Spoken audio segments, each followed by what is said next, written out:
give a round of applause to our... Congratulations to the both of you on becoming the festive superstars of this year's Charmony Festival before entering the Grand Theater. I, on behalf of the organizers, extend my sincere congratulations to you, wishing you joy under their radiance.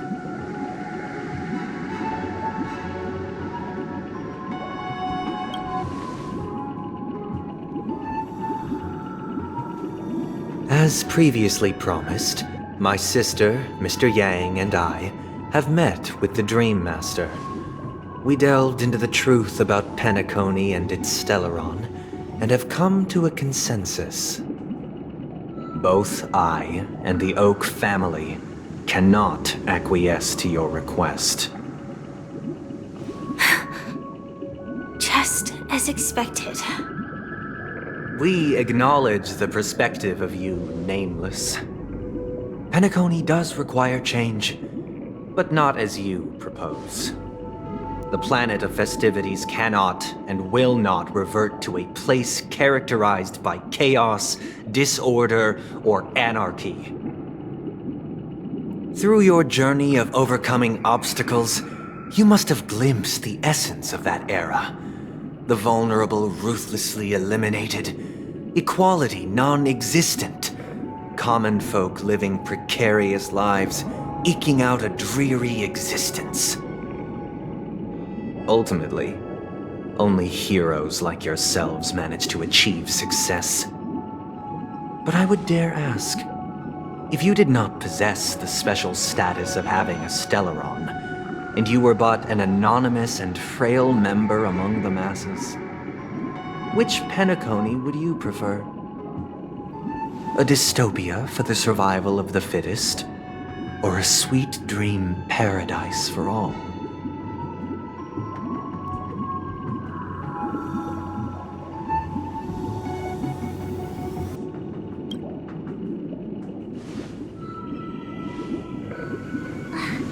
That's not the point! Don't let him mislead you! Mr. Sunday, even if the members of the Oak family can't fully agree on what to do about the Stellaron, now's not exactly the time to be holding an extensive discourse about Penacony's past and future, is it? The Stellaron issue concerns the life and death of everyone on Penacony. If anyone has a better suggestion, the crew is more than willing to listen. Also, it'd be best to tell us the ins and outs of that meeting. This way, we'll at least know what Welt and Miss Robin are dealing with, and the reason why they failed to make our appointment. Ah, Navigator. That is precisely my intention. With all present, let's begin by discussing the details of that meeting.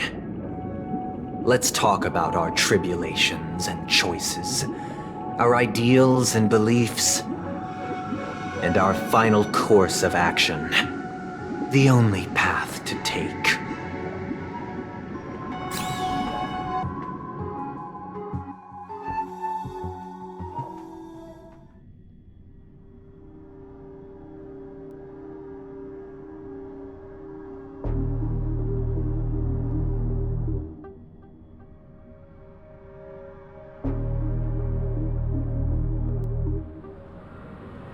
You mean to say that for the longest time, there have been scoundrels who would use this Charmony Festival that I have bequeathed to the masses as a tool to realize their ambition?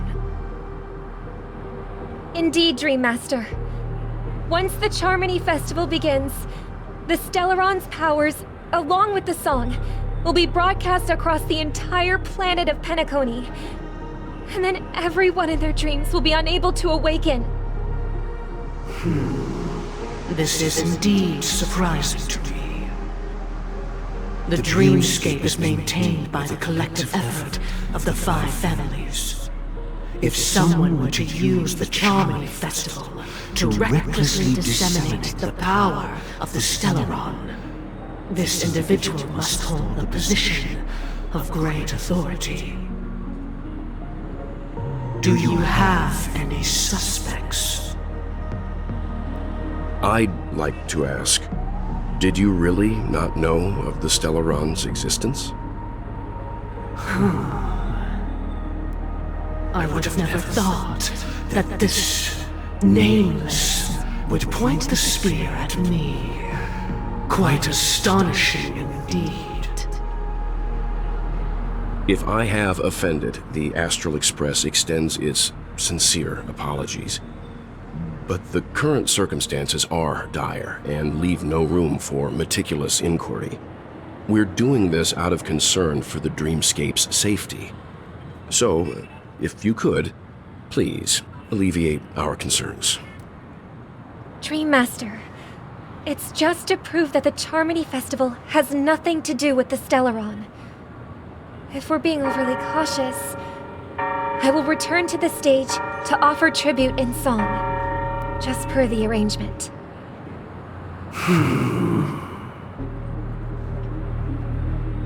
Sunday, Robin. I've watched you two grow up and know your dispositions like the back of my hand. Both of you, right now, can surely be lauded as their most devout advocates. I already know your resolve.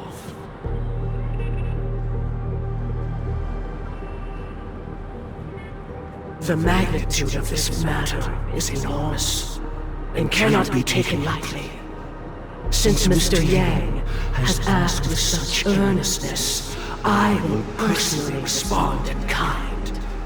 If there is a need, the entire Oak family will be mobilized to heed your call. Sunday, might I ask you to beseech them to cast their light unto me, and question me in their stead, so that no lies may be concealed? I will do as you command. Robin, could I entrust you to be present as a witness, to document the truth, and to proclaim my innocence, so that all slander may be utterly dispelled? I will do as you command. May thy will be carried out on earth, just as it is in the heavens. Oh, triple-faced soul, please sear his tongue and palms with a hot iron, so that he will not be able to fabricate lies and make false vows. Let us begin. There is nothing else to prepare. Understood. Question. Have you devoted your life to your god, never worshipping other gods? Naturally. Do you love your god as you do yourself, always heeding their admonishments? Naturally. Have you strayed from the path expected by your god, betraying their name? Never. Have you ever been inordinate with your asks of your god, coveting more than the foundation of the creation itself? Never.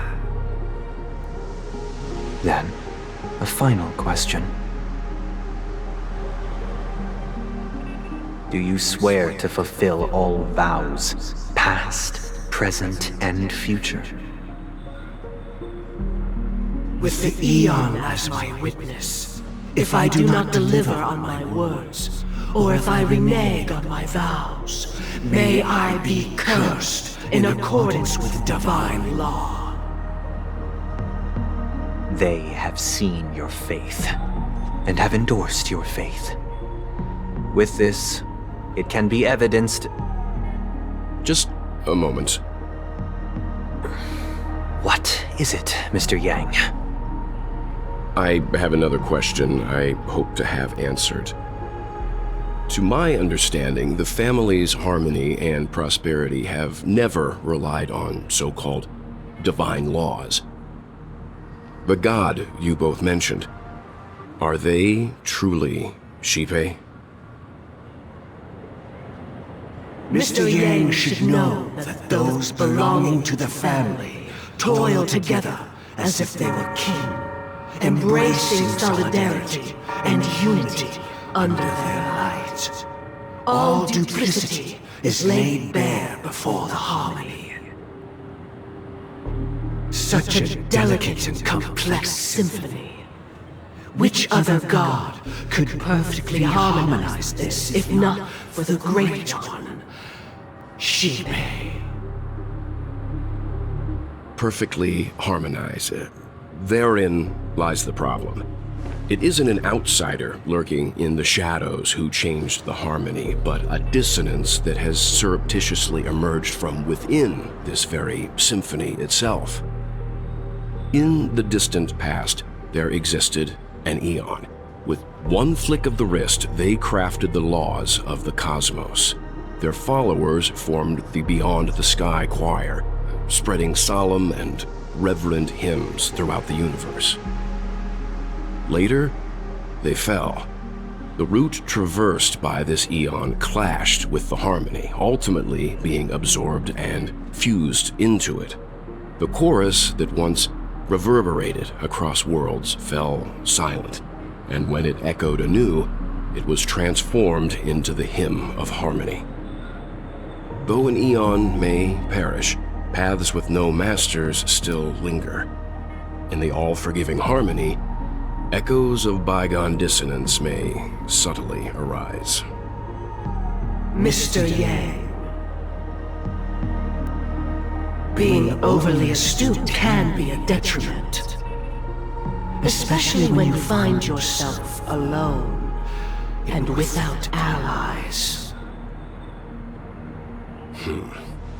So this is how it is. For the sake of our grand cause, Sunday, please afford these two an opportunity to rest. What?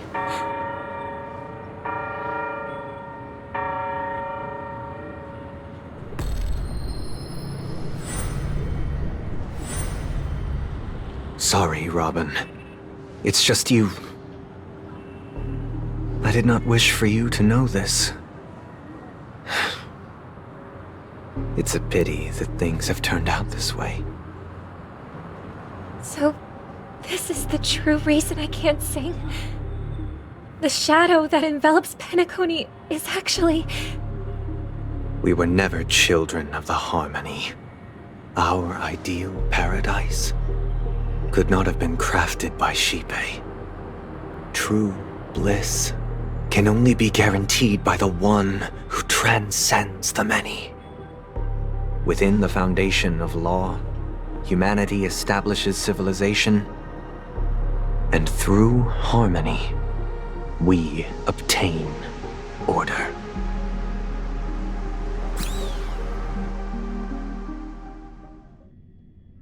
Unbelievable.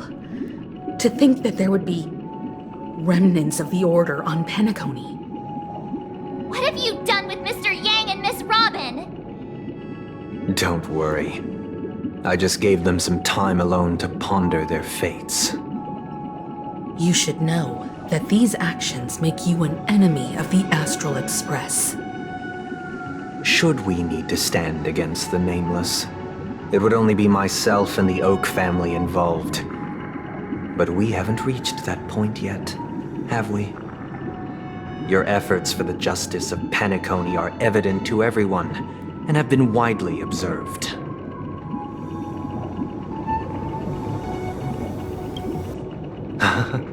Patience is a virtue. However, I won't hold it against you. On the contrary, I'm here to make my intentions clear. If it is the Order that drove you to imprison Welt and Robin, and you're using them to coerce our compliance, then there'll be no point in entertaining any type of discussion. You're mistaken, Miss Himiko. They are in very safe hands, and just as the family has always proclaimed, no one can be harmed in the dreamscape, least of all in the beautiful new world belonging to the Order. Penacony and the entire universe have witnessed far too much innocent bloodshed. The strong wield their blades against the weak, and the victors push the vanquished to the brink of life. Natural selection. The world abides by this principle, establishing the well-being of humanity atop the corpses of the downtrodden. Only we, or rather, I, possess the power to put an end to this farce. So you've decided to resurrect a dead Eon? No one's ever done such a thing.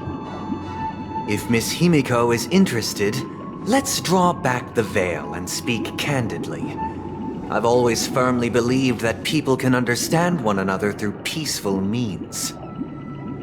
I'm willing to divulge the unembellished truth as to the intentions of the Order's Pathstriders, so that you will make better judgment for the Astral Express, for Penacony, and for this stretch of the universe.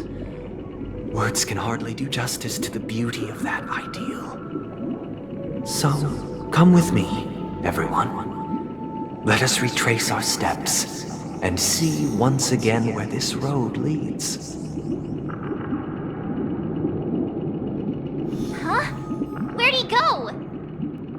Welcome.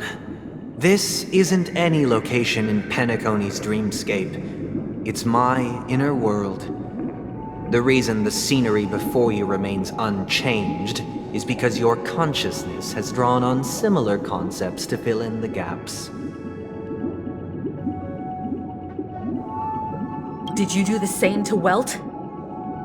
It's a tuning process, stronger in effect and more draining on the mind. The gray-haired guest has experienced it before, so he should understand what it entails. Tuning allows you to intuitively grasp my feelings, which also means that I cannot hide anything from you.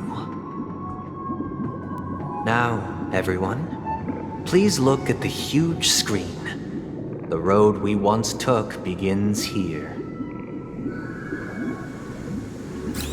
From this point on, you will witness the numerous decisions I've faced. I've selected a portion of these to share with you. I believe after going through similar predicaments, you'll be able to better understand my thoughts. Let's begin. The first decision. A story about a baby bird. This story happened when Robin and I were very young. We were victims of the Stellaron disaster, and the family's Mr. Gopher Wood, who would later become the Dream Master of Penacony, saw that we siblings had no one to turn to and took us in. Later on, Robin and I lived a time with nary a care in the world. One day, after dinner, while my younger sister and I were lounging about in Mr. Gopher Wood's yard, we spotted a fledgling Charmony dove all on its own. That baby bird was tiny. It didn't even have all of its feathers, and it couldn't sing. When we found it, it was already on its last breath, having fallen into a shrub, probably abandoned by its parents. We decided to build a nest for it right there and then. However, thinking back, that winter was unusually cold, with fierce winds at night in the yard, not to mention the many poisonous bugs and wild beasts in the vicinity. It was clear that if we left the fledgling in the yard, it stood no chance of surviving until spring. So, I suggested we take it inside, place it on the shelf by the window, and asked the adults to fashion a cage for it.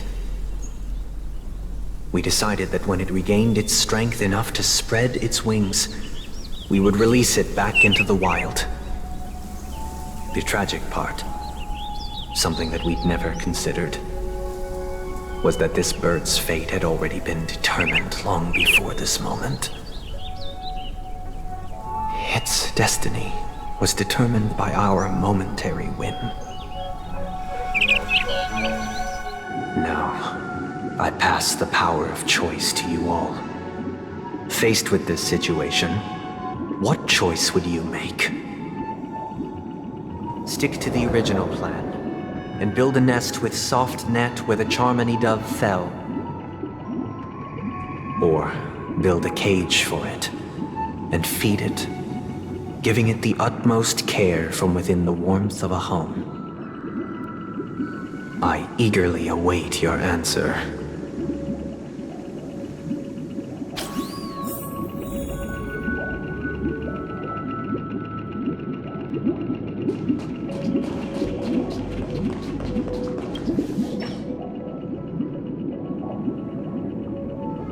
Interesting.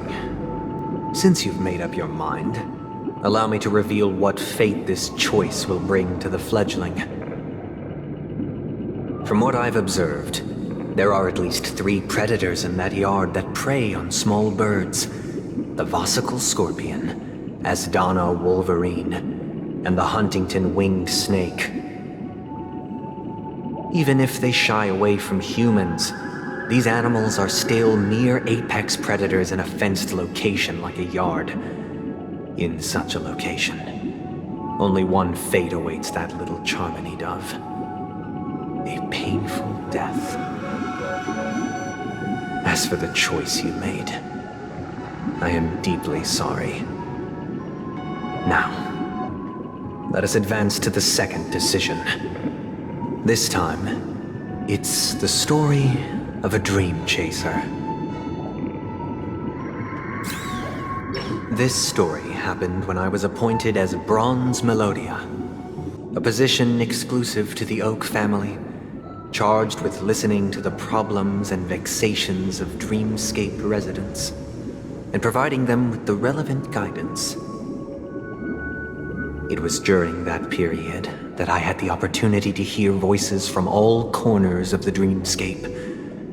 Joy, sorrow, arrogance, regret.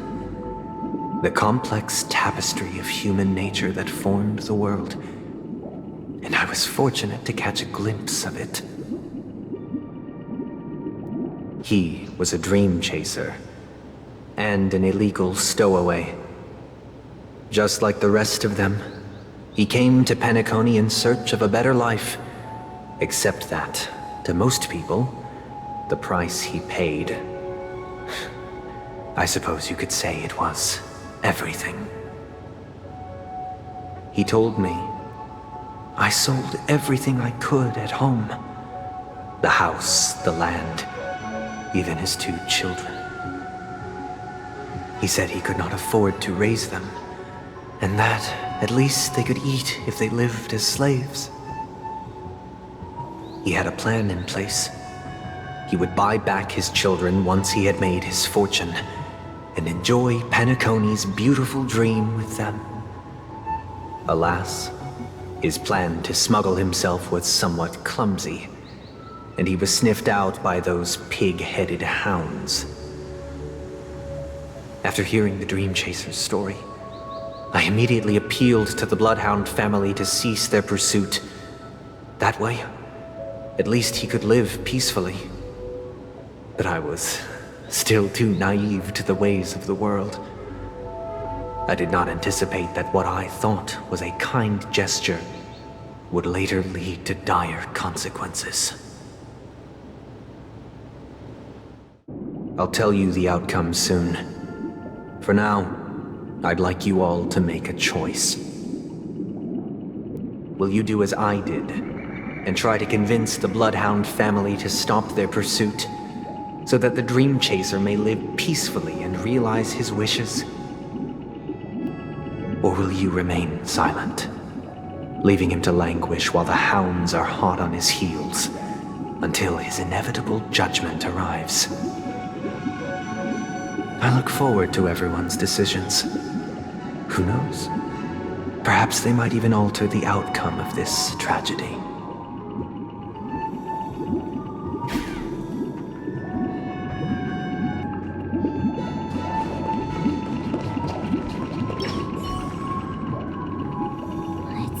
illegal stowaways are really quite... He sold his kids to chase a dream. Even if he intended to go back for them, it's still insanely irresponsible.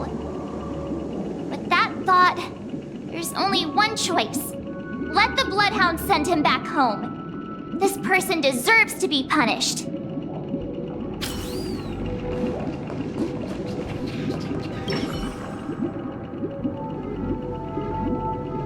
This question... Surely it has some connection to the baby bird story. And this connection is precisely the breakthrough Sunday aims to use to persuade us. I'd probably choose to ask the Bloodhounds to cease their pursuit.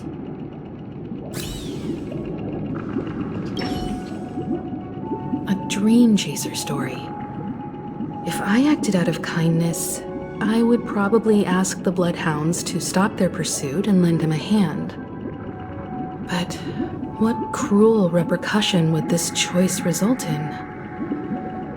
I think Sunday must have been deeply impressed by the limitations of the strong defending the weak through this incident.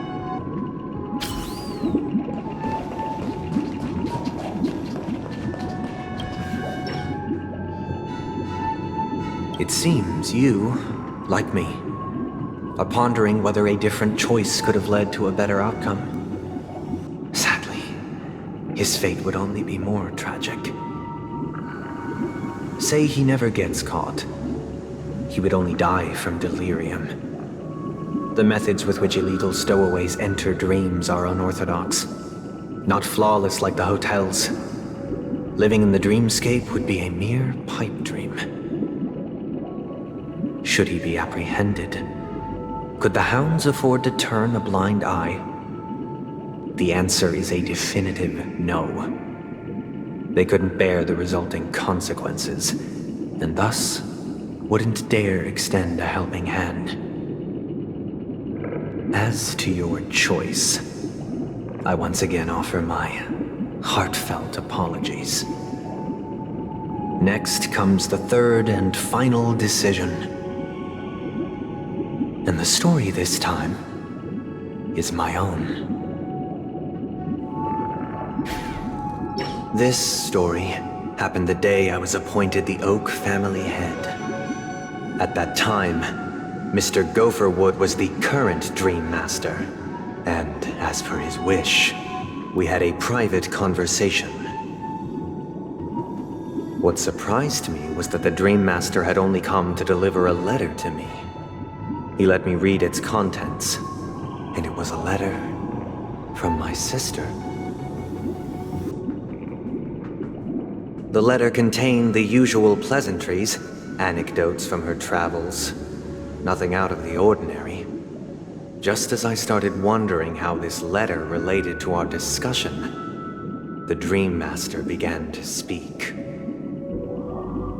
Do you know who wrote this letter? My sister, of course. But why would you personally visit me to hand me a letter from my sister containing mere trivialities? To help you grasp the full scope of this issue.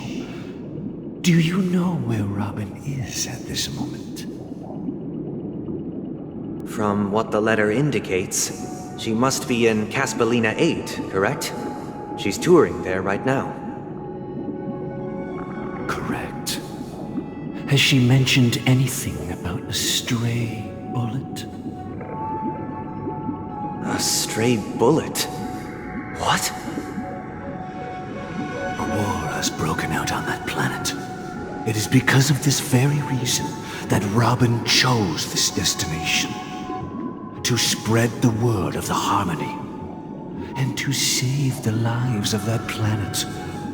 She personally made for the front lines. She hoped to ease the people's suffering with song, and was willing to brave mortal danger to deliver the IPC's medical supplies. Unfortunately, stray bullets show no such compassion. Is she all right? If the operation was successful, She should probably be recovering in the field hospital. By the eon above, the bullet struck her neck directly, yet possibly as a reward for her consistent deeds of harmony, it didn't hit any vital arteries. Once you've attended to your outstanding tasks, it'd be advisable to write her back as soon as possible. Those damned savages! I'll pack my bags right away.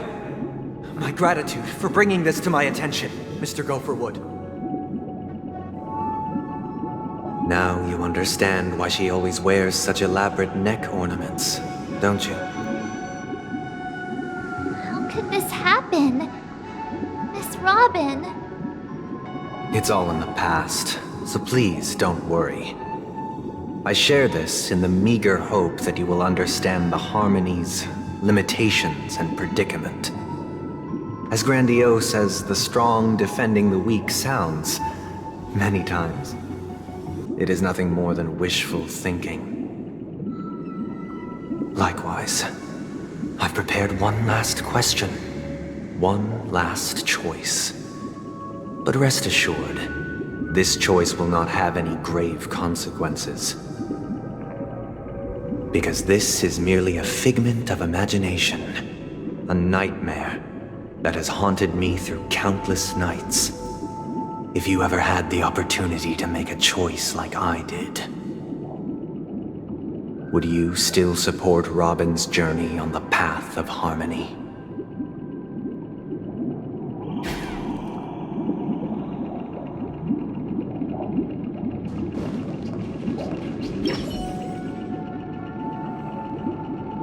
I can't believe that happened to Miss Robin. The strong defending the weak is a great mantra, but if I had to pay such a price, I don't know what I'd do.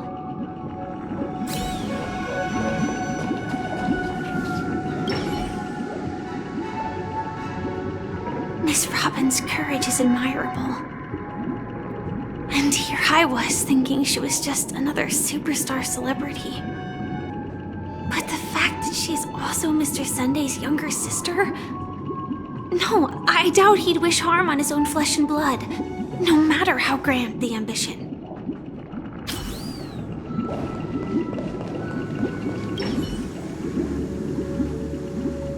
I often feel like I've dreamt of similar scenes on certain nights. In the dream, I see blurry faces. I don't know who they are, but I sympathize with all of them, fighting for survival against some unfathomable force. Their confusion and fear are lucid to me, but I also remember they chose never to give up. Just like Miss Robin. If Mr. Sunday's question leaves you puzzled, you should find the answer from your own experiences. With each trailblaze, dangers and tribulations will surely follow. But would you ever back away? Would you stop March and Don Hung from reaching their next destination? I believe you have an answer of your own in your heart.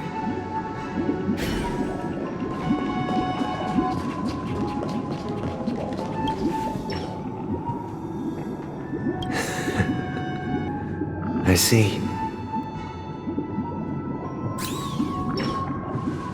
I am now aware of everyone's stances. Raising these questions merely serves to illustrate one point.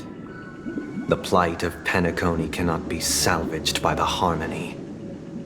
The true foundation for a sweet dream paradise can only be established through the order where the strong govern the weak. I know the suffering of being tormented, the turmoil of losing your way, how sorrow and even despair set in when matters don't work out. All of this causes me unending pain, because this is not what happiness is at all. We must teach the weak how to live a happy life. And this life isn't some noble propriety that the upper crust preaches, but in definitive terms, a way of survival that belongs to everyone. So what is your definition of living a happy life? Good question. Human consciousness is fundamentally an illusion, a cage known as self-worth. People lured in by this illusion make mistakes, yet still ask that external influences bear the burden. When one mistake after the next permeates the masses, they become impossible to trace. Thus, the amassing of these individual cages culminate to form a prison, a place dictated only by the rule of survival of the fittest. Nature is always accompanied by predation and sacrifice. Its antithesis is known as order. That is what I want to do.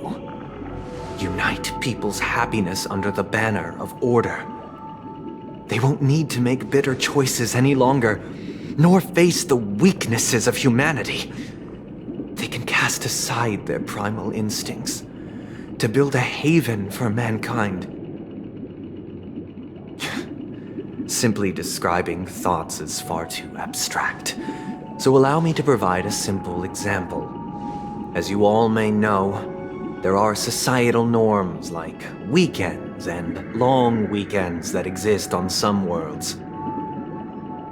During these hard-earned rest days, people are given the chance to extricate themselves from the stresses of everyday life, allowing a certain tranquility to return to their souls. And it is only on these days that people do not have to adhere to the law where the strong prey on the weak. They can live out their lives happily during these brief intermissions. It's just a pity that 2 or 3 days are still too fleeting compared to the span of a lifetime. From where I stand, society's ideal system should be 7 rest days. Following Sunday, there should ensue a second, a third, and indeed an infinite procession of Sundays. This should be the face of the new world. Idyllic, eternal, peaceful days. And thus, every person can return to their base selves in this utopia. Some gaze in reverence at the stars, pouring their whole beings into calculating the distance between us and the isolated world of Pagana. Meanwhile, some seek refuge in quiet corners, holding one another, unencumbered by the chains of unwelcome obligations. There would be no need to bear the hardships of reality. Only in this way can humanity face the inevitable end with the purest of spirit, living a life of dignity. This is what it is to live in bliss. Miss Firefly, you who are stricken with entropy loss syndrome, you of all would surely understand this.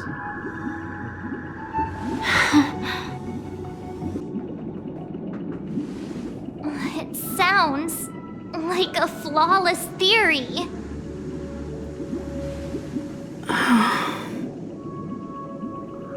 But what is the price to attain all this?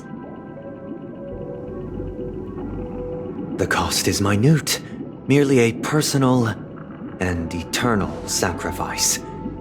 If this paradise is to be maintained for everyone, someone must remain trapped in solitary awakening until the end of the cosmos. Awakening. Which means that this so-called paradise is still a dream. Stepping into this paradise means forsaking reality, correct?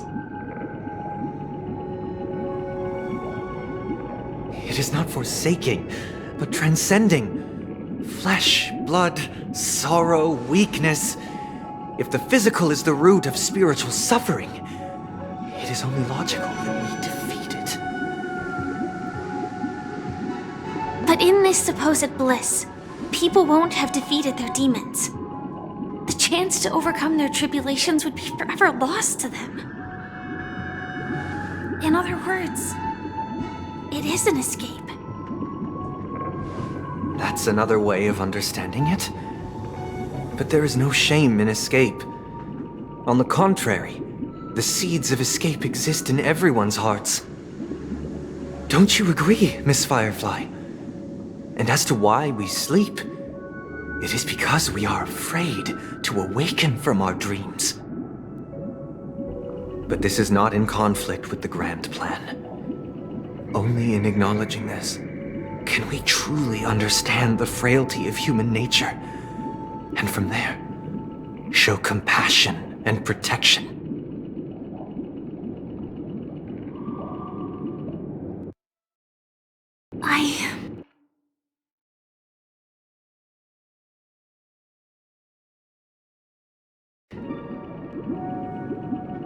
I admit that you are a born leader. Your perspective on humanity brims with pessimism. Yet you express compassion for all, even when your heart pities them. But unlike you, I live for the self. From my perspective, individuals making choices for themselves is their birthright. The want to escape may be innate in the weak. But whether they are weak or not, it is not up to another to decide. Perhaps in your mind, you also view me as weak?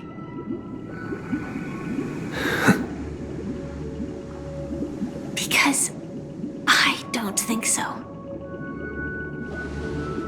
Since Miss Firefly has said her piece, the Astral Express will also naturally give you our answer.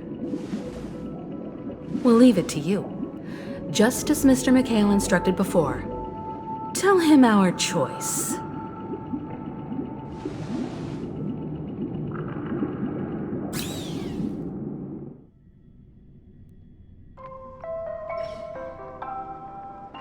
What is this place? Does this place ring any bells, Misha? I don't know, but I feel a sense of déjà vu. What is this place? It's the realm within a dream bubble. This was left to the Astral Express by a nameless, but weirdly, when we entered it, it was completely empty. Dr. Edward from the Dreamscape sales store told me that dreams are formed from memories, and a dream bubble can't take shape if its core is empty. So I thought you might be able to help us in unraveling this mystery, Misha. As a hotel doorman, you know Penacony best among us. I don't know much about dream bubbles, but if you want to figure out what this mansion is, I'll do my best. I'm counting on you then. Himeko, I still don't get it. Why were you so sure that Misha had a connection with this dream bubble? I wasn't sure. It was just a hunch. But since Misha feels familiar with this place, my hunch might be correct. Exactly. This is where you and Firefly encountered death, which we now know as dormancy. Considering its connection to Dreamflux Reef, it's not surprising it appeared here. The question now is, who brought you here? Based on the clues we have so far, it's unlikely to be that masked fool. So identifying them is crucial to us. We're drawing closer to the truth once more. Let's give Misha some time, as I believe he'll unveil the secret of this dream bubble. All right, but there are doors all over the place. Which one should we choose? Do you have any idea, Misha? I guess... maybe this way?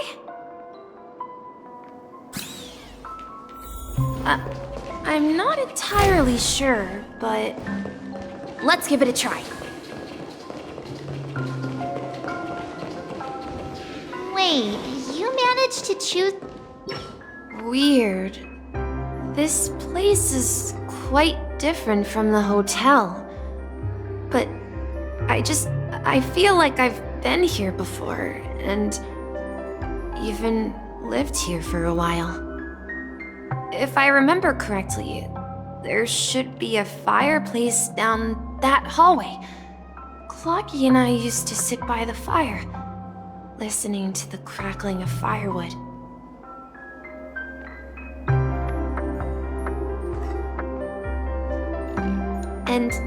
And the room on the other side was the toy room. I loved spreading out all the toys from the box on the floor and making up stories for each of them. Hold on. This doesn't make sense. Didn't I grow up in Dreamflux Reef? So, what is this place? This could be a case of amnesia. Don't worry, Misha. It's common for everyone to forget certain aspects of the past. Those memories haven't vanished. They're just lying in the depths of your mind. We can surely get them back. Since this place seems familiar to you, why don't we explore a few more rooms and see if you can recall anything more? Yeah, then let's check out the rooms I just mentioned.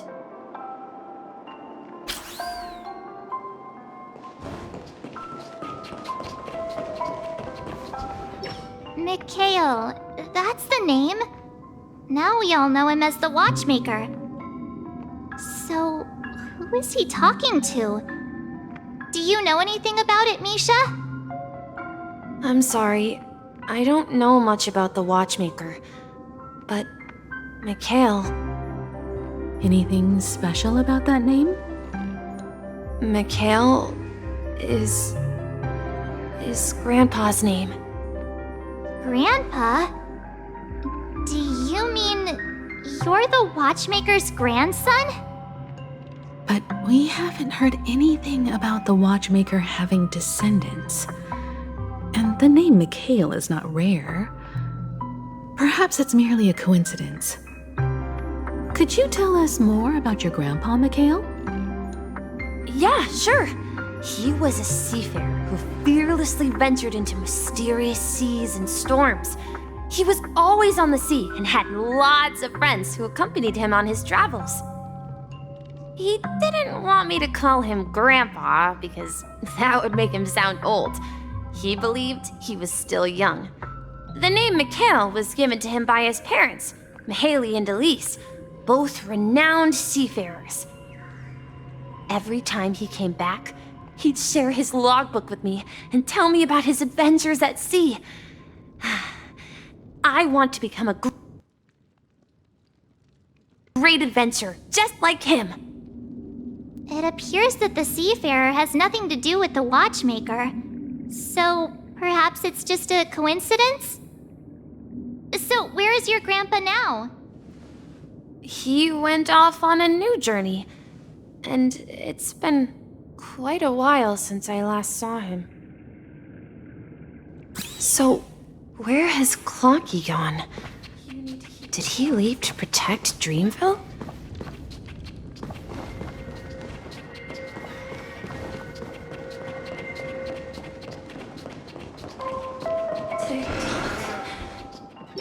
I heard some noises from the room. Origami Bird? That's a friend of mine. You and Origami Bird are friends? Yeah. It's a member of the Compass crew, just like Clocky and Miss Mirror. And there's more than just one Origami Bird. They are a big family with lots of brothers and sisters who look the same. They follow Miss Mirror's orders and handle all sorts of jobs on the ship. They're the best sailors. Sailors? Can origami birds be sailors? Could you tell us more about the compass, Misha? compass is a ship bound for the new world. Clocky and his partners travel through layers of fog to the depths of the sea. Whenever there is danger, Clocky will use a compass and guide the ship in the right direction. That's a great story. But in the Penacony cartoon, Clocky and his partners have always lived in Dreamville and never ventured out, right? Huh? Oh, that does seem to be the case. Weird. I clearly remember Clocky arrived in the new world in the end. Perhaps Clocky has a hidden past.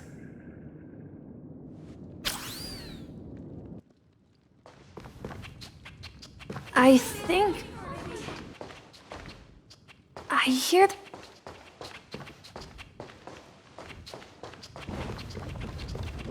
the sound of water.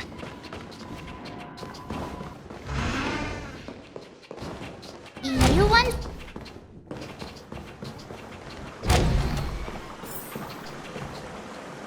Look, there it is! The water resembles a precious jewel embedded in the dreams of all seafarers. Every time I gaze at the shimmering lights beneath the waves, it feels as though I'm back in this place, standing by your side. Have you recalled anything, Misha? Yeah, I saw these sentences in Grandpa's logbook. He used to say that despite the perils of the sea, whenever he stood on the deck in the afternoon, overlooking the sparkling waves, he would think of this fountain in front of his house. He often said that those moments felt like returning to his family's side, and the difficulties at sea didn't seem quite as challenging. You know, I quite understand such sentiments.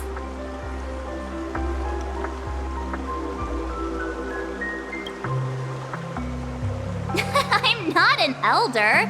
I was just being a bit sentimental. Perhaps every adventurer far from home carries a fountain within their soul. Even though the other side of the sea remains shrouded in the unknown, the fountain in front of his house serves as a compass, leading him back to his cherished ones. Yeah, while Grandpa was at home, we would stand by the fountain and place the compass, a toy boat that I made, into the pool. Back then, I would ask him when I could go on adventures like him, and he would always laugh and say I was still too young. It seems this Mikhail is truly a seafarer and has nothing to do with the watchmaker. Yeah. Based on Misha's recollections, the scenes in the dream bubble appear to be his childhood memories. But this raises more questions. According to Misha, he was clearly born on an oceanic planet and led an ordinary life, with no connection to Penacony at all. Could this be some sort of metaphor? Perhaps the sea refers to the memory zone. I'm sorry. I don't know, but my memories keep pouring out uncontrollably, like water flowing from a fountain. Perhaps I'll remember more things if we go further. Share your burden. We're going to the opposite side, right? No, we should turn left here. Huh? Something feels different about this place. Up ahead is Grandpa's study. It was in that room that I saw him the last time. The atmosphere in this room feels totally different. Misha! You finally come! Clocky! You're here! Yeah. This is the room where we first met each other. Are those books on the bookshelf logbooks left behind by that seafarer? Yeah. Whenever he came back, he'd place a logbook on the bookshelf in his room. They contain records of his expeditions to every corner of the world. He described our world as a fountain. At some point, the sea started to gradually swallow up the land where people lived. To ensure that everyone had land to settle on, he had to continue exploring the sea and search for the source of the rising seawater. On that day, he called me to his study, telling me that he was embarking on another journey. However, I could sense the gravity in his expression. It was the same look I had seen on my father's face before his final voyage. I asked him if I could go with him, but he said that my adventure lay elsewhere and told me to stay home and patiently await a certain sound at the door. What sound? He told me about a vast ocean in the sky, an ocean of stars. He spoke of a train that transports children with a desire to venture far away, traversing the sea of stars without ever stopping. He said that he knew the crew on the train, and that he had asked them to take me along. He said the journey I had always dreamed of would start there. A train? Could it be? It's the Astral Express. I remember now. Grandpa's friends are a group of nameless who came to this world to resolve a disaster caused by a star. Then, he gave his pocket watch to me. It was his cherished treasure, appearing in every one of his adventure tales. He explained that difficult times were ahead, but assured me that the watch would guide me. He said, as long as I kept moving forward, I'd eventually reach my desired destination. And then, it was as if I heard the distant sound of a train whistle echoing throughout the room. Exactly, Misha! And then we followed that whistle, didn't we? Yeah. I think I can still find the way we took back then.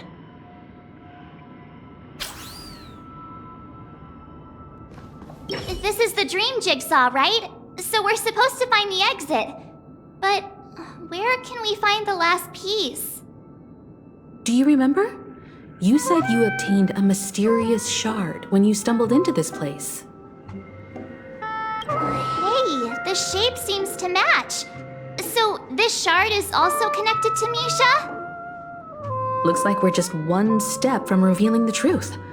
Let's get to the other side and investigate.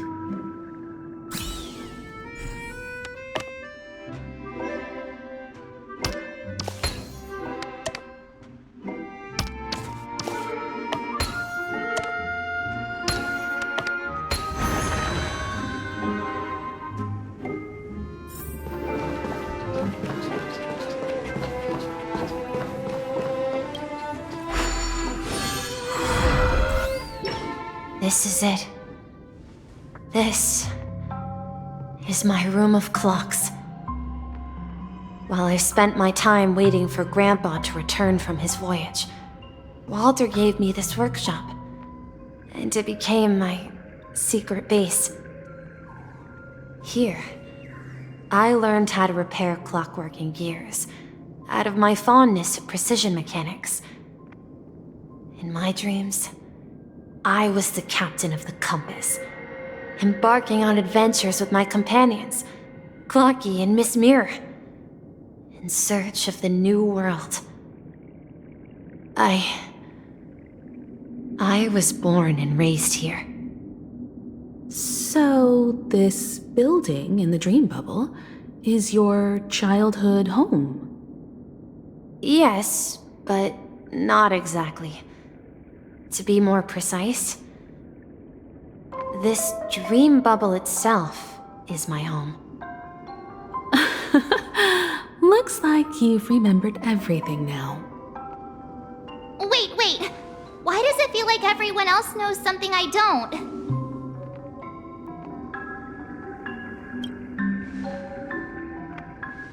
March, do you remember when he mentioned a clocky that only he could see? Yeah, the little guy here, right? But we all saw him in Dreamflux Reef, right? And Mr. Yang even greeted him. Looks like everyone on the Astral Express has a childlike spirit. The answer lies in the Astral Express. His experience shows that neither Firefly nor Acheron can see this clocky. And when we were in Dreamflux Reef, you may have noticed that for some reason, nobody outside of the crew had ever talked with Clocky.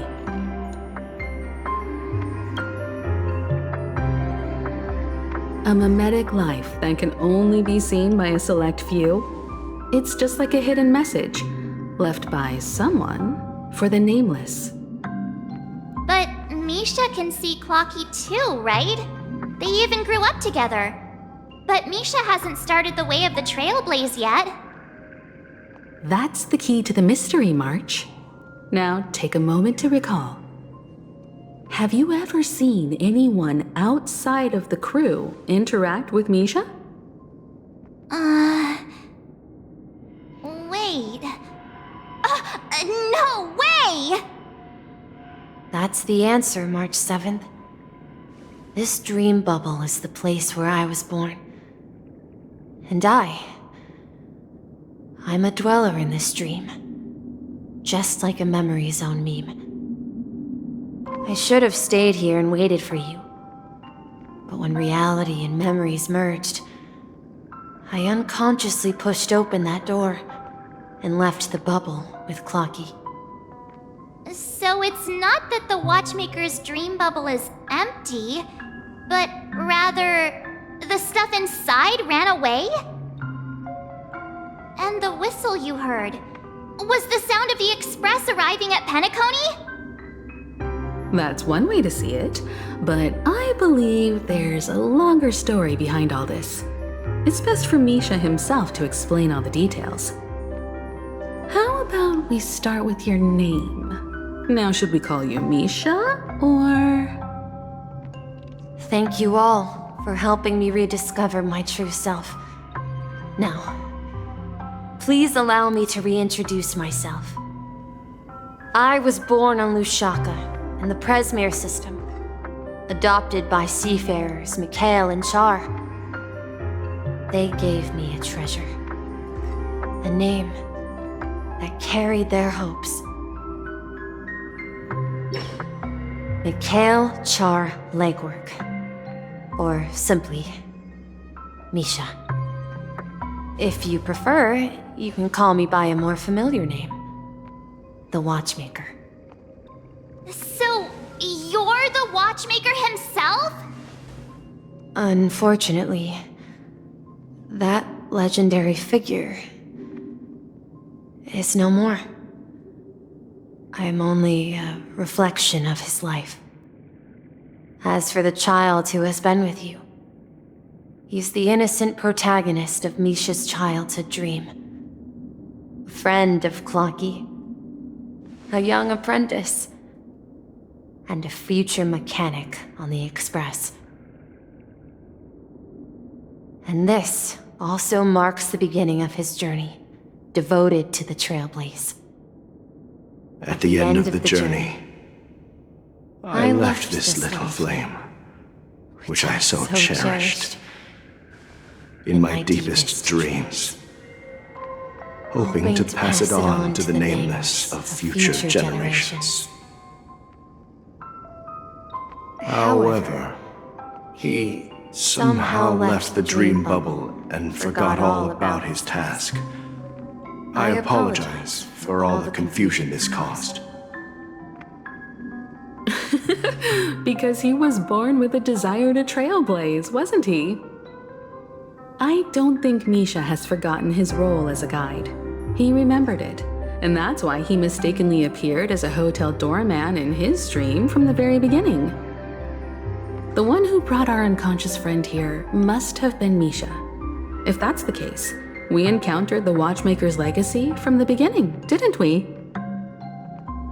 Well, I have a sarcastic friend who says I always take big detours and end up back where I started. Perhaps that's what every nameless has to go through. But in the end, you found me. I'm sure you're all wondering what my legacy is. I believe my hound has mentioned the Stellaron and my wealth. If I may apologize, the Stellaron part is real. As for my wealth, however, it's nothing more than a baseless rumor. I left my homeland as a child and embarked on the journey of Trailblaze. I traveled to various planets until finally reaching Asdana, where my friends and I built the original Penacony and fought for its future ever since. I've been moving forward all my life, doing what I could to overcome the obstacles in my path. But ultimately, my journey reached its end, and I left behind no possessions worth entrusting. So, if you ask what's left within this worn-out train engine that can be called a legacy, I suppose it's the things that are still burning in the engine's furnace. Now that you're well aware of the current situation of Penacony, I certainly hope that you'll help me get this world back on track. But I'll leave that decision to you, for the path of Trailblaze is never paved by others. All I have for you is a story and 2 gifts. I want to give you my pocket watch. It has accompanied me throughout my long journey, guiding that naive child forward, and has been blessed with the presence of so many great people up to this day. And my hat, too. The one who navigated for me placed it on my head and planted a fanciful thought in my mind. The trailblazing expedition will never end. Now, it's time for you to make your choice. Once you've made up your mind, open that door and enter the long dream of an old man. I'll be waiting for you at the end of this corridor of time. All right, everyone, let's make a decision. Although I don't think anyone will have any objections.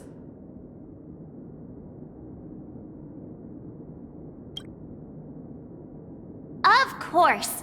We've come this far. Surely there's no other option than moving forward. In that case, it's unanimous. Then let's proceed together to the end of this dream and tell Mikhail our decision.